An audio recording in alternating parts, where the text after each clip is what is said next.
Bonjour à tous, je m'appelle Nicolas Bonnet, je suis pharmacien de santé publique de formation et par ailleurs je suis responsable d'une consultation d'addictologie pour adolescents et jeunes adultes à l'hôpital de la Pitié-Salpêtrière à Paris.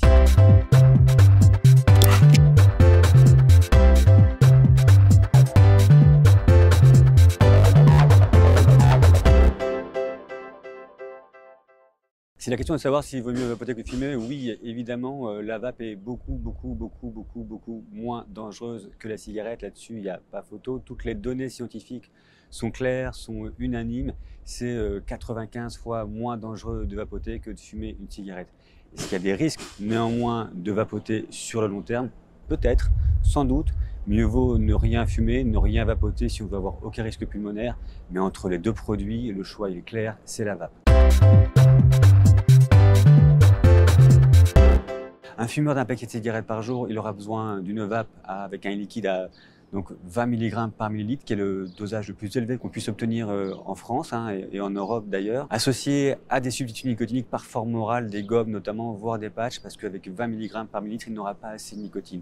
Donc il faut absolument éviter le sous-dosage, et donc il faut avoir beaucoup de nicotine, notamment au début. La vape ensuite, il faut l'utiliser de la manière suivante. Il faut vapoter le plus souvent possible dans la journée sur des petits moments. Contrairement à la cigarette qui vous délivre beaucoup de nicotine sur des temps qui sont espacés et qui sont assez courts, vous avez des pics de nicotine dans votre cerveau qui vont renforcer la dépendance. Si on veut que cette dépendance diminue au fur et à mesure, il faut vapoter souvent dans la journée sur des petits moments. Comme ça, vous allez désensibiliser les récepteurs dans le cerveau.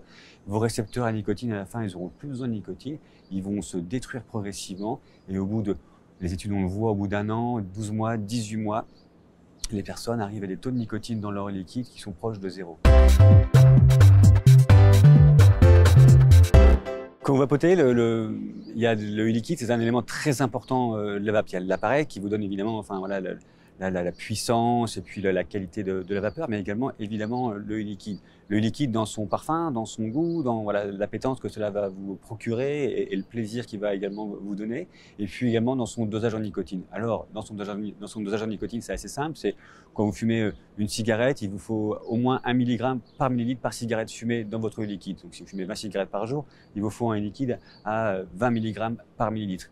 Et puis après le goût, le goût c'est à vous de le trouver. Ce qu'on s'aperçoit, c'est qu'il y a des personnes qui préfèrent garder des parfums plutôt tabac, plutôt amers, plutôt type qui vont continuer à leur faire penser à leur tabagisme.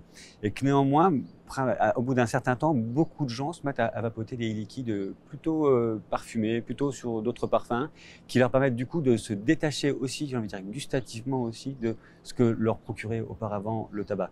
Je pense que tout ça, c'est un choix très personnel, mais par contre, ce choix personnel, il est assez garant et très en lien avec la réussite du sevrage par la vape.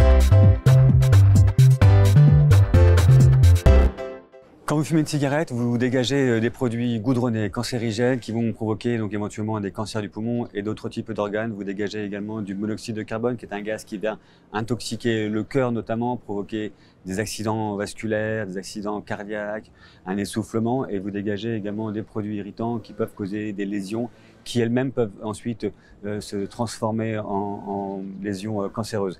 Et puis, vous dégagez également de la nicotine qui amène à la dépendance. Quand vous vapotez, il n'y a pas de combustion, donc il n'y a pas de produits goudronnés, il n'y a pas de risque de cancer, il n'y a pas de monoxyde de carbone, donc il n'y a pas d'accident cardiovasculaire, il n'y a pas d'essoufflement. Il y a par contre des produits irritants qui peuvent donc continuer à créer des petites lésions, notamment au niveau de la gorge. Ces petites lésions, si elles perdurent trop longtemps, 10 ans, 15 ans, 20 ans, elles peuvent dégénérer ensuite sur des lésions qu'on appelle précancéreuses et ensuite du coup amener à des cancers. Et puis, il y a la nicotine, bien évidemment. C'est ce qui permet aux fumeurs qui passent à la vape de ne pas être en manque de nicotine. Et puis après, en l'utilisant régulièrement et en baissant son dosage de nicotine, à sortir de la dépendance au tabac. Le vapotage passif, c'est une question intéressante. C'est une vraie question, je veux dire, sociétale, plus qu'une question de santé publique. C'est vraiment la présence visuelle de la vapeur, pas la fumée, mais de la vapeur qui est dégagée par la vape. Cette vapeur, elle peut avoir une odeur ou pas d'odeur. Il y a des vapes qui ont des odeurs assez marquées, assez fruitées, assez sucrées, d'autres qui sont beaucoup plus discrètes. Il y a des personnes qui vapotent aussi, du coup, en dégageant des nuages de vapeur beaucoup plus denses selon les réglages qu'ils utilisent sur leur cigarette électronique, sur leur vapoteuse.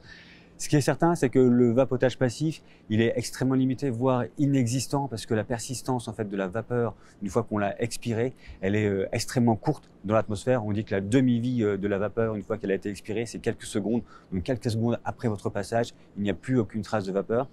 Et chez les personnes qui sont à proximité de la vapoteur, on ne retrouve pas de concentration en nicotine décelable dans le sang, même après avoir inhalé les vapeurs de la personne qui a vapoté.